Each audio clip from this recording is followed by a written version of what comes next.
এই লালমনিরহাটে সাম্প্রতিক সময় দুই একটি বিচ্ছিন্ন ঘটনা নিয়ে নানান ধরনের উস্কানিতে আমরা জড়িত হচ্ছি।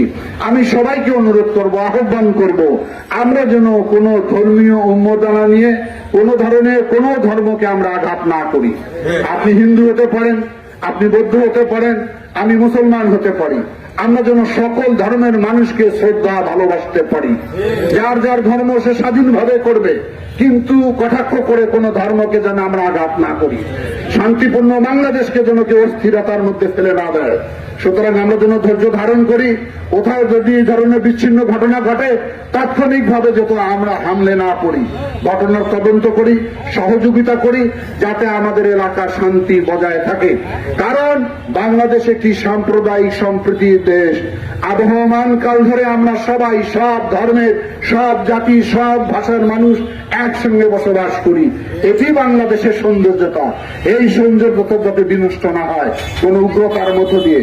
আমি আশা করি লালমনিরহাট অত্যন্ত শান্তিপ্রিয়। গত কয়েকদিন যাবৎ যে আকাঙ্ক্ষিত ঘটনাগুলো ঘটে যাচ্ছে, সেগুলোর জন্য আমরা দুঃখ প্রকাশ করি।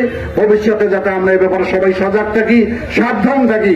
আমরা যেন কারো ধর্মের বিরুদ্ধে কোনো খারাপ কথা না বলি, আঘাতপ্রাপ্ত যেন মানুষকে না করি, ধর্মীয় মূল্যবোধে যাতে আমরা কোনো আঘাত না দিয়ে থাকি। এই আহ্বান